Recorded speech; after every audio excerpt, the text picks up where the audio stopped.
Welcome to Toutures and Secrets, where forgotten whispers of history are unearthed and truth hides behind the crown. Here, we don't just tell stories, we reveal the pain, power, and the price of legacy.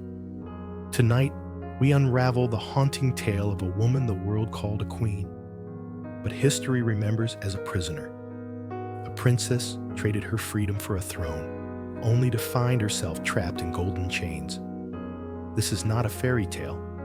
This is the life and death of Empress Elisabeth of Austria. This is the tragedy of Sissi. Chapter 1. The crown that chose her. She was not born for a throne. She was born for the wild. Long before the golden corridors of Vienna ever echoed her name, Elisabeth of Bavaria, known only as Sissi, was nothing more than a girl who danced with the wind. Among the green pastures of Possenhofen Castle, nestled deep in the heart of Bavaria, Sissi ran barefoot with dogs, wrote poetry beneath weeping trees, and rode horses through the mountains until the sun bled into dusk. Her laughter echoed off lakes, and her hair tangled with the breeze, and no one told her how to walk, how to speak, how to be.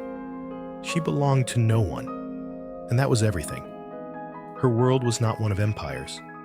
It was one of freedom. Her mother, Duchess Ludovica, had other dreams. Not for Sissi, no. For her older sister, Helene. Helene was the golden daughter, the trained one, the quiet one, the one groomed for greatness. It was she whom Ludovica intended to marry off to the most powerful man in Europe, Emperor Franz Joseph of Austria. The match had been arranged with care. The introductions were planned. The carriage was prepared. But as fate often does, it laughed in the face of human maps. Sissi was told to come along only as company. She wasn't supposed to be noticed. She was 17, too shy, too odd, too wild for any crown to consider. When they arrived in Bad Ischl, the summer estate of the Austrian emperor, the world expected a formal meeting between Franz and Helene. The ministers whispered approval. The court smiled with polite certainty. But when Franz Joseph saw Sissi, the world shifted. She did not move like a courtier. She fumbled with her gloves. She looked away when he stared. Her gown was wrinkled from travel, her cheeks flushed with embarrassment. But in that moment, the emperor, a man raised on discipline and duty, was undone. He saw not a duchess, but a tempest in human form. Something raw, something real, something that had no place in his world. And precisely because of that, he wanted it. The court murmured in confusion. Ludovica panicked. Helene's eyes turned glassy with shock. But Franz Joseph stood before his advisors and his mother and said only, "I choose Elizabeth." He did not ask. He declared. A few weeks later, she was Empress of Austria. It was supposed to be a fairy tale. The wild girl from Bavaria married to one of the most powerful monarchs on earth. Songs were written, paintings made. Bells rang in Vienna like the heavens themselves had celebrated the match. She wore white, her veil trailing like a comet behind her. And when she walked beside her husband through the great halls of the Hofburg Palace, people said she was an angel born of earth. But the truth was more terrible. Sissi had not been given a crown. She had been given a cage. She woke on her first day in the palace in silence. Franz Joseph was already gone, swallowed by meetings, duties, paperwork. The servants were strangers, rigid and cold, trained to respond only to titles. The walls were high and gold, but they were walls nonetheless. There was no more horseback at sunrise, no more fishing in secret ponds, no more reading in hidden groves. Every step she took now echoed, not with freedom, but with judgment. And then came Sophie, Archduchess Sophie. Her mother-in-law, the true ruler of the empire. Elegant as frost and twice as cruel, Sophie had no intention of surrendering power to a teenager with wind in her eyes. To her, Sissi was not an empress. She was a girl, a mistake, a symbol to be polished, managed, and kept quiet. It was Sophie who dictated Sissi's clothing. Sophie who approved her letters. Sophie who determined where she could walk, whom she could see, and what she could say. The young empress was watched, measured, and corrected like a misbehaving child. Then came the greatest cut. When Sissi gave birth to her first child, a daughter, she held her in shaking arms and whispered poetry into the baby's ears. She thought, foolishly, that this child was hers, but Sophie took the child away. The Archduchess announced that Sissi was too immature to raise a royal heir. The baby would be brought up under her supervision. Even the name, Sophie, after herself, was chosen without the mother's consent. Sissi was shattered. She had given life to a child she would never raise. She wept, begged, raged, but her cries were silenced by protocol, dismissed as emotional weakness, written off as hysteria. No one listened. Not her husband, not the court, certainly not the empire. She began to disappear. Her health faded. Her appetite vanished. Her eyes dulled. At night, she would walk the palace halls like a ghost dressed in silk, her hand trailing along the stone walls like she was looking for an exit that did not exist. During the day, she threw herself into horseback riding, the only place she could still feel speed, breath, wind. She began to write poems, long and sorrowful and angry, hidden from the public. Her pen was her rebellion. She looked around and realized nothing belonged to her. Not her voice, not her name, not even her children. She had been devoured by the machine of monarchy. Dressed in diamonds, caged in velvet, the world outside saw a radiant queen, a symbol of Austrian glory, the most beautiful woman in Europe, the perfect empress. But beauty was a prison. She was now required to maintain it, obsessively. Her waist, 50 centimeters, was measured daily. Her hair, floor length, required 3 hours of brushing. She fasted, often surviving on little more than milk and broth. Mirrors were everywhere, yet she hated every reflection. And still, the people adored her. Still, they called her the Alpine Rose. Still, Franz Joseph placed paintings of her in every hall, but he no longer saw her, not truly. Their conversations became formality. Their nights became distance. And while he ruled his empire with unwavering order, she drifted farther into solitude. She began to flee. Under the pretense of poor health, Sissi traveled endlessly, to Hungary, to Greece, to Madeira, anywhere but Vienna, anywhere but home. She called herself a pilgrim of freedom, a wanderer in silk. Each journey was a small rebellion, each departure a scream muffled beneath velvet. The courtiers didn't understand.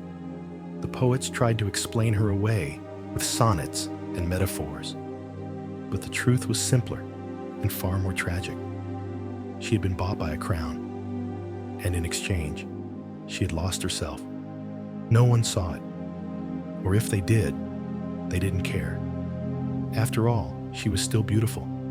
She was still empress, but somewhere inside her, the girl from Bavaria was dying. Not with a scream, but with silence, and that silence would echo for the rest of her life. Chapter 2. The Gilded Cage. The world called her radiant, but inside the palace walls, she was rotting in silence. After the birth of her first daughter was stolen from her arms, something inside Sissi cracked, not all at once, but with the slow cruelty of a leaf drying in winter air. She was only 18, already an empress, already a mother, and yet she was powerless. Her title glittered in gold, but her voice was made of glass. Vienna admired her grace, her figure, her delicate gestures. But no one noticed how still she sat, how long she stared out the windows, how thin she became, as if trying to vanish inch by inch. She was expected to smile. She was expected to nod. She was expected to be perfect and silent. The walls of Hofburg Palace were not made of stone. They were made of tradition, surveillance, and cold etiquette. Every step she took was watched. Every letter she wrote filtered.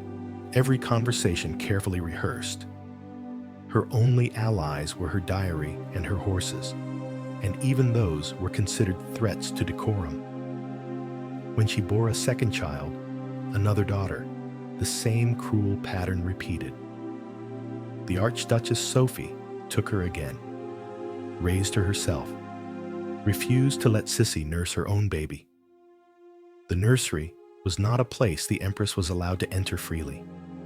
She was too delicate, they said, too emotional. No one asked how she felt. No one asked if she was breaking.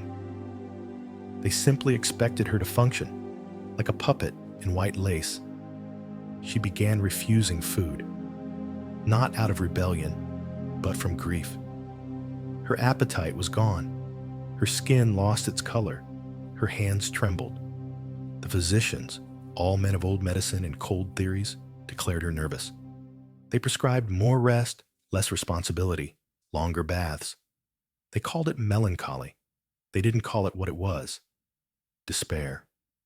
And still, she smiled. Still. She dressed for court, in corsets so tight they bruised her ribs. Still, she posed for portraits, her sorrow hidden behind veils of satin. Still, she played the role, until she couldn't anymore. One morning, she refused to get out of bed, not from defiance, but from something deeper. The weight of it all had become too much. The gowns, the expectations, the invisible shackles. When they sent in a maid to dress her, she turned her face to the wall and whispered, "I cannot breathe in this life." Franz Joseph, alarmed, rushed to her side. But even he, the man who had once chosen her over an empire, could not understand the pain he had gifted her. He thought she was tired. He thought she needed distraction. So he gave her more jewels, more horses, more rooms to decorate. But all Sissi wanted was her children, herself, her sky, and so she did the only thing left to her. She escaped. Under the pretense of recovery, she left Austria for the island of Madeira, warm, distant, far from the hands of court. The doctors framed it as a cure for her frail nerves. But it was never her body that was broken. It was her soul. Madeira gave her something Vienna never could: breath. She walked along the ocean alone. She felt sun on her skin without needing permission. She ate what she pleased, said what she wished, and for a fleeting moment, she remembered the girl she used to be. She stayed for months. The court grew uneasy. The newspapers speculated wildly. Was the Empress mad? Sick? Dying? She was all three, in different ways. And then, when she returned, something in her had changed. She had tasted freedom. She would not forget it again. But freedom came at a price. The court saw her absence as weakness. Sophie, cold and composed, tightened her grip. Franz Joseph, torn between wife and mother, chose silence. And Sissi, once passive, began to sharpen her weapons, not with swords, but with silence, evasion, and control over the only thing left to her, her image. If she could not rule as a mother, or a wife, or a queen, she would rule as a myth. She became obsessed with beauty, not for vanity, but for power. She fasted until her bones threatened to betray her. She weighed herself daily, hourly. She trained like a soldier, fencing, riding, walking for hours in solitude. She refused photography, refused to age in the public's eye. Only paintings, carefully curated, were allowed. She became the eternal empress, unchanging, untouchable, and behind the veil of perfection, her sorrow grew. When she finally gave birth to a son, the long-awaited male heir, the court rejoiced. But for Sissi, it was too late. The child was taken from her, just like the others. Only this time, the betrayal was complete. She no longer begged. She no longer cried. She simply left again. This time to Hungary, a place where she was not hated, not feared, but loved. There, she found what Vienna never gave her: respect, agency. Hungarians adored her, not as a doll, but as a voice. She learned their language. She walked among their people. She helped negotiate the Austro-Hungarian Compromise of 1867, and for the first time, she was not a prisoner. She was a power. They crowned her Queen of Hungary. And for a brief, shining moment, Sissi rose from the ashes of her gilded cage. But even freedom, once tasted, can become a new kind of exile. Because with power came tragedy. Her son, Rudolph, the crown prince, grew up in the same palace of rules and repression that had once destroyed his mother. He inherited her mind. He inherited her melancholy. And he too broke under the weight of the empire. But that is a story for another day. For now, Sissi, the girl who never wanted to be queen, had become a symbol no one could touch and no one could save. She returned to Vienna when required, but she no longer lived there. She drifted through Europe like a ghost in velvet. She wore black, refused public appearances, ate alone, wrote poetry about death and silence and the sea. She became a legend. And like all legends, she began to fade.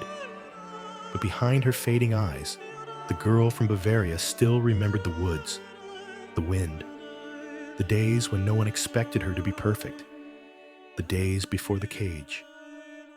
And perhaps, somewhere deep within her, she still dreamed of breaking it.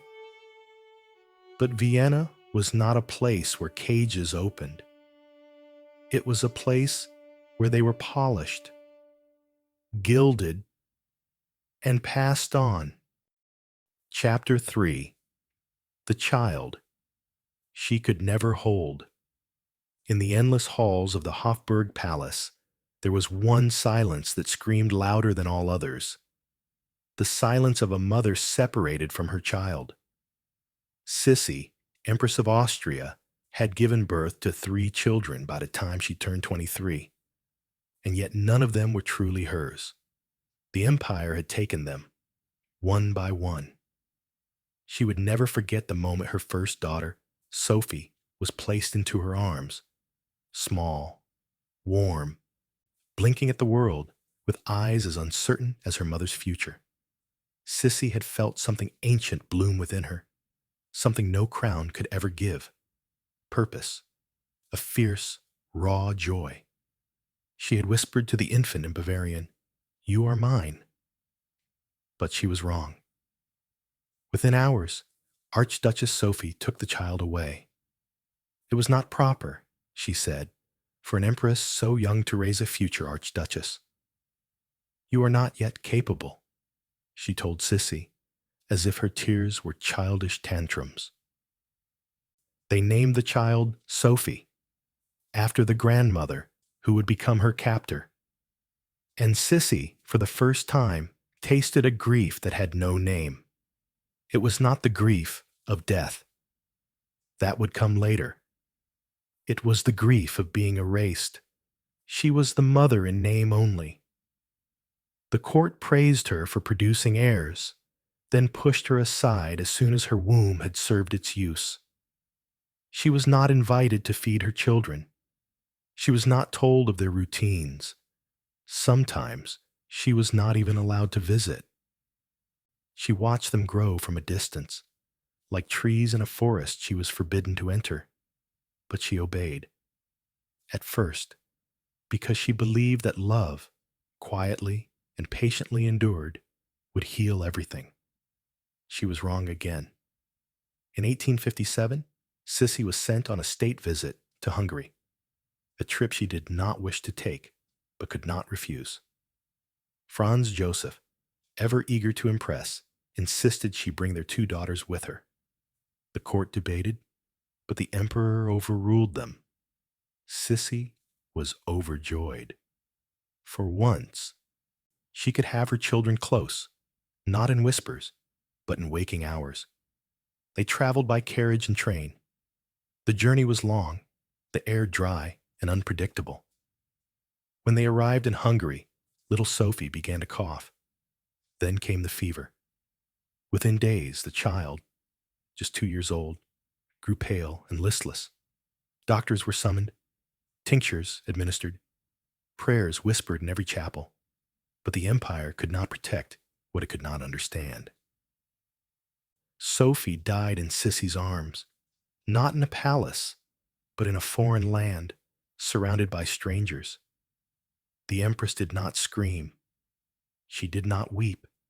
She simply cradled the lifeless body and rocked her, as if time could be reversed by the rhythm of sorrow. It was the first time she had truly held her child, and it was the last. The court was stunned. Franz Joseph collapsed in guilt. Archduchess Sophie withdrew in cold silence. They whispered blame. They said the journey was too long, the air too damp, the empress too careless. But none of them said what Sissi knew. The girl had died before she ever lived in her mother's arms. Sissi returned to Vienna with only one child left, little Gisela, and a heart hollowed by something deeper than tragedy. It was guilt, the kind that does not fade, does not heal, does not forgive, the kind that nests in the bones. She stopped eating again, not out of vanity, but as punishment. She stopped writing poetry. There were no words left that did not taste like ash. She stopped visiting the nursery. What was the point when death was faster than love? The court watched as their empress vanished behind a veil of formality. They called it mourning. But mourning is a season. This was a transformation. Sissi became marble. Franz Joseph, helpless in the face of her silence, tried to anchor her with gifts, affection, duty. But she was slipping into another world, one where motherhood was a wound no doctor could bind. In 1858, she gave birth to a son, the long-awaited crown prince, Rudolph. The court rejoiced. The church bells rang. The empire finally had its heir. But Sissi did not celebrate. She was not allowed to name him. She was not allowed to choose his tutors. She was told, once again, that it would be better, safer, if the child were raised under the watchful eye of others. She had lost 3 children now, 1 to death, 2 to the empire. She stopped being a mother. She became a figure. And so, she left again. First to Venice, then to Corfu, then to the mountains. Anywhere that did not whisper Sophie's name through the halls. Anywhere that did not smell like a child's hair after sleep. Her journeys were called diplomatic, but they were exiles. Chosen, yes, but desperate. She traveled alone, cloaked in black or gray. refusing grand receptions, refusing to be seen. She wandered cliffs and sea caves, speaking to no one. She became an empress of shadows. And yet, in her absence, her myth grew. People began to speak of her as something more than human, ethereal, tragic, unreachable. She was no longer a woman. She was a symbol of lost innocence, of perfect grief. They painted her as a goddess, but gods do not bleed. And Sissi bled every time she remembered the child she never knew, the daughter with eyes like her own who died in a land that never welcomed them. The worst pain, she once wrote in her private diary, is not being forgotten. It is being remembered as someone you never were. In public, they called her beautiful. In private, she called herself hollow. Rudolph, growing under the heavy hand of tutors and generals, began to show signs of the same sensitivity that had cursed his mother. He loved science, literature, ideas, but the court despised softness in men. They made him hard, cold, isolated. He would one day break too, but that would come later. For now, Sissi returned to Vienna only when forced. She attended state dinners like a ghost in silk.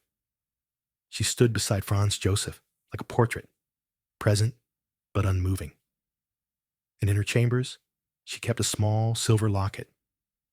Inside was a single curl of baby hair, golden and soft, labeled only Sophie, her child, her first, her last moment of truth. She never spoke of her again in public. But every time she looked at the sky, she searched for a star small enough to carry a soul so light. And every time she heard a child laugh in the palace garden, she flinched, not from pain, but from memory. Because once, long ago, she had dreamed of being a mother, before she became a queen, before the empire claimed her womb and called it duty, before love turned into obedience. She had wanted to raise her children among trees. Not marble, among music, not rules, but empresses do not dream, they perform.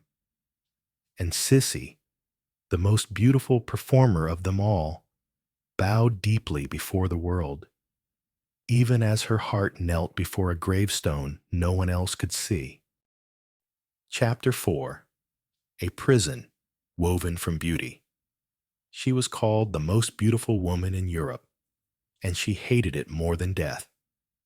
After Sophie's death, after Gisella's distance, after Rudolph's silent growing, Sissi no longer searched for meaning in motherhood or love. Those things had betrayed her. Vienna had taught her that even the purest parts of herself could be taken, shaped, silenced. So she turned to the only thing no one could control, or so she thought, her beauty. At first, it was survival. Then it became ritual. Then it became obsession. She measured her waist every morning, naked and cold, in front of mirrors tall as thrones. 50 centimeters, no more. If the tape stretched beyond that mark, she would fast for days. She ate almost nothing.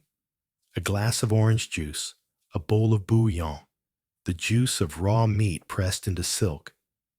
It was not for attention. It was not for vanity. It was control.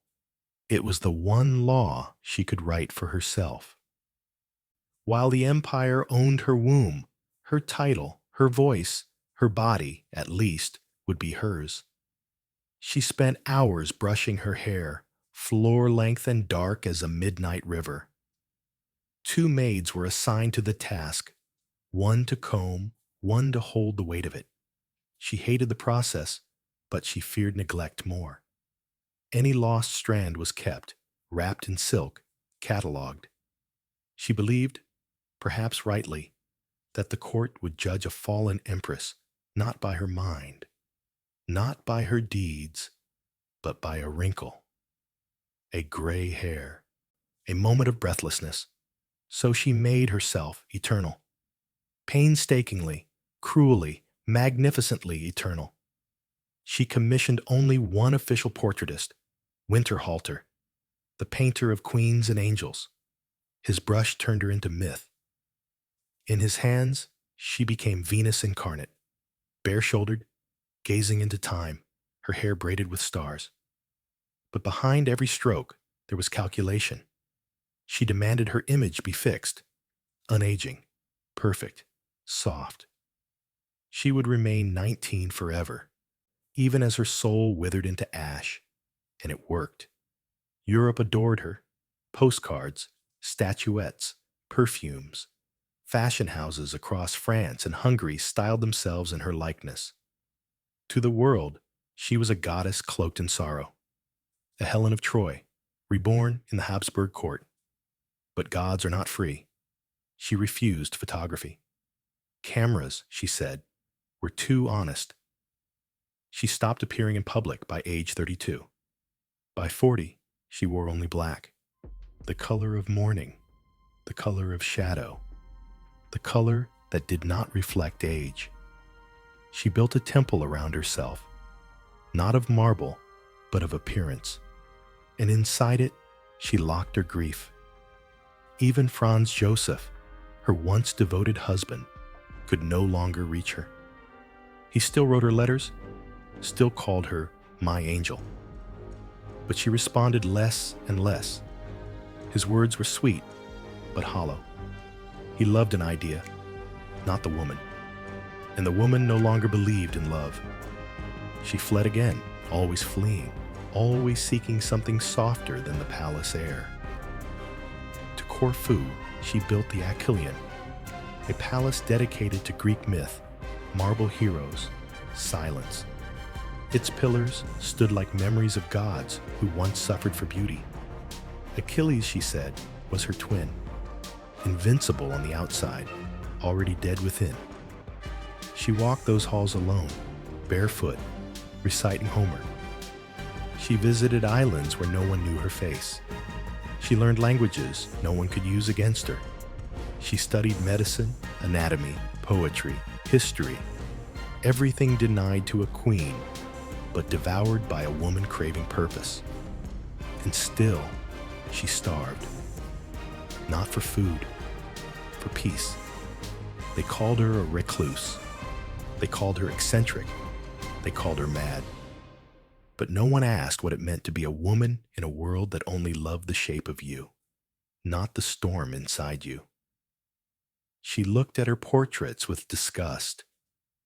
"That is not me," she would say. "That is a lie wrapped in white." But the lie lived longer than the truth, even as wrinkles formed behind her temples.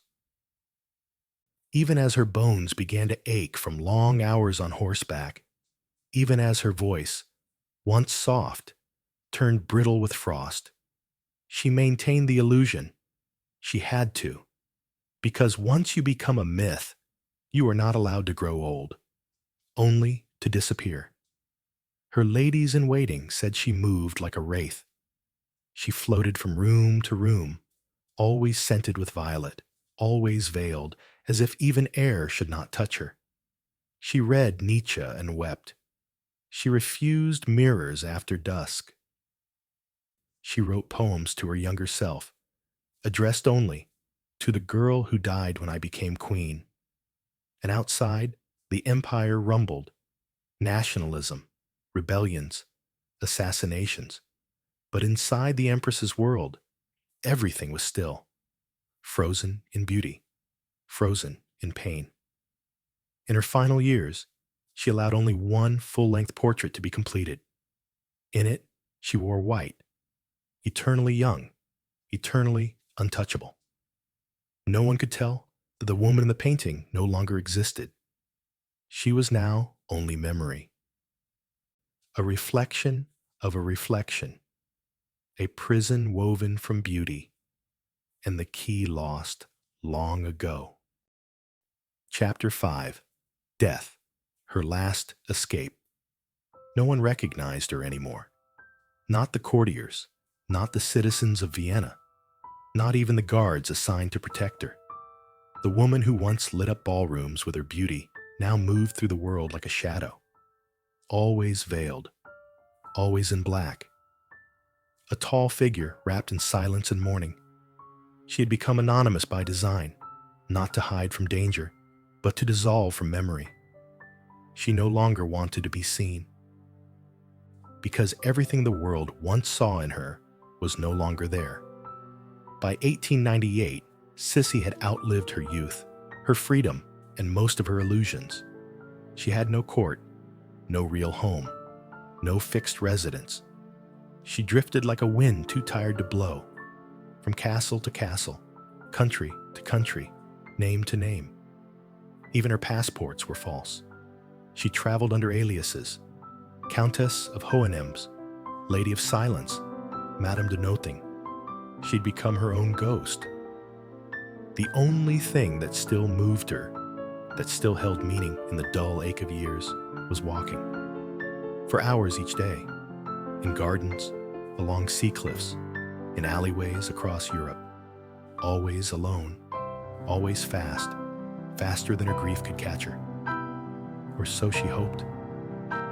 And yet, in the silence between steps, she still heard it. The laughter of her first daughter, now buried in a grave far away. The voice of her son Rudolph, who had taken his own life at Meierling 9 years earlier, in a twisted lover's suicide that shattered what remained of Sissi's heart.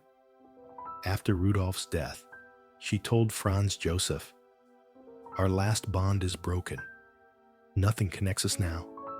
And so she walked, not to heal, but to disappear. On September 10th, 1898, she was in Geneva, Switzerland. The morning air was sharp, clean, the kind that cuts through lungs like glass. She was staying at the Hotel Beau Rivage under a false name. No guards. No entourage, just her lady-in-waiting and a long black umbrella. She had refused police protection. She always did. "I am safe," she had said. "No one sees me anymore." But someone had seen her. Luigi Lucchini, an Italian anarchist, poor, angry, fanatic. He had come to Geneva hoping to assassinate a royal, any royal, to make a statement against monarchy. He didn't know much about Sissi, only that she was a queen. And to him, that was enough. He waited outside the hotel. As Sissi and her companion walked toward the boat docks along Lake Geneva, Lucchini approached, casual, unnoticed, unremarkable.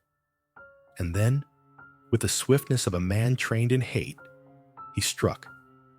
A sharpened steel file, concealed like a stiletto, driven into her chest. She stumbled, cried out, softly, not in pain, but surprise. The wound was almost invisible. No blood, no torn dress. She thought he had just knocked her down. They helped her up. She continued walking, boarded the boat. Only minutes later did the world begin to tilt. She collapsed. The wound, though small, had pierced her heart. Blood filled her chest, like sorrow had once filled her soul. They laid her on a bench, her face pale, her lips blue. She asked nothing, spoke nothing. As the steamer pulled away from shore, Empress Elisabeth of Austria died, 60 years old, alone, anonymous. The world reeled. The news struck Vienna like thunder through marble. An empress assassinated.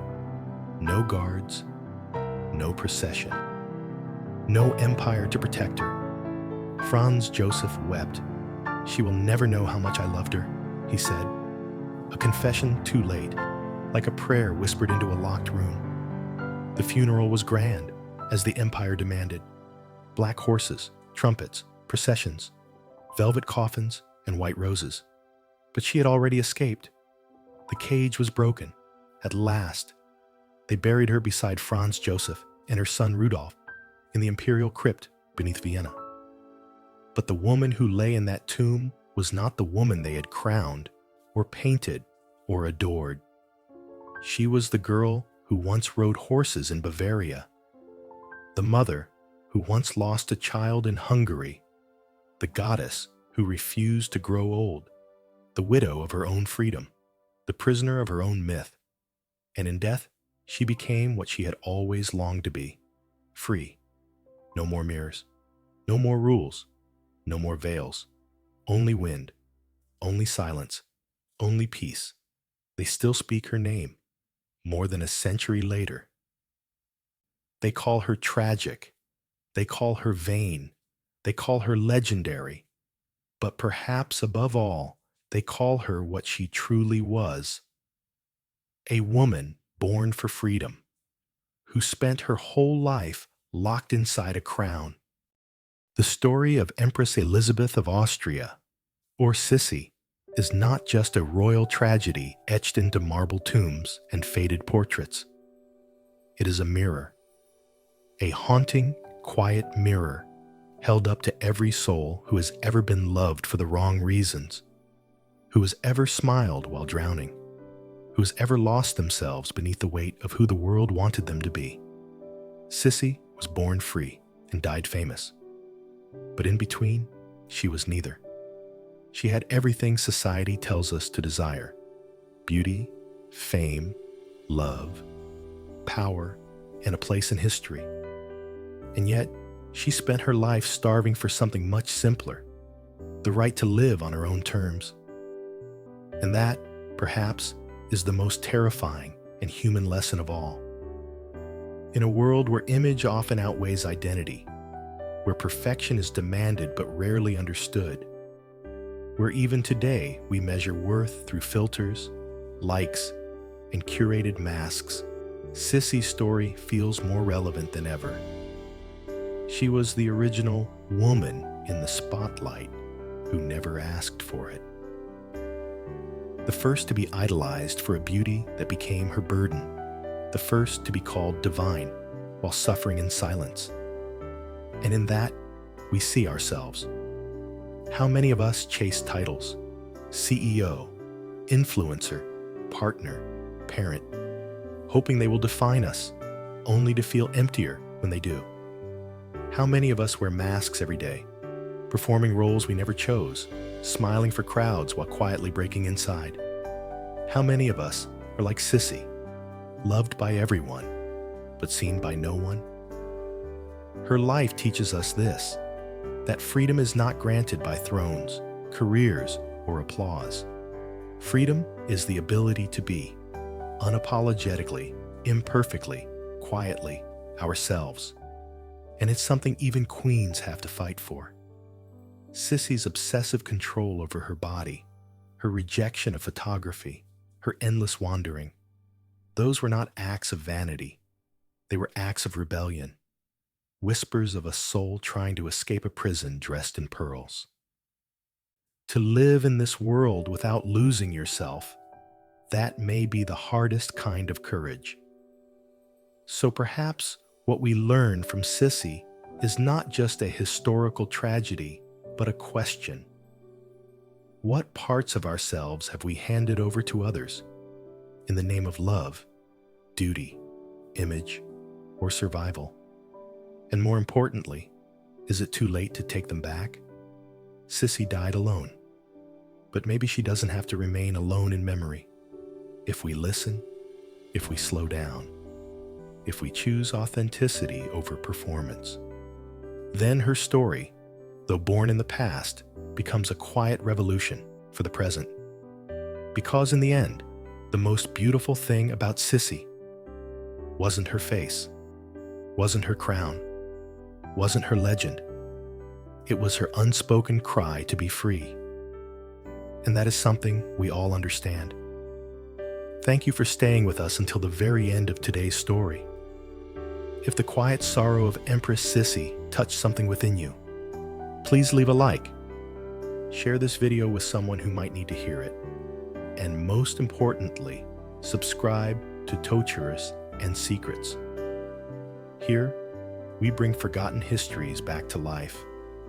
The whispers behind the throne, the shadows beneath beauty, the truths that time tried to bury. We'll see you again in the next chapter of Secrets and Silence.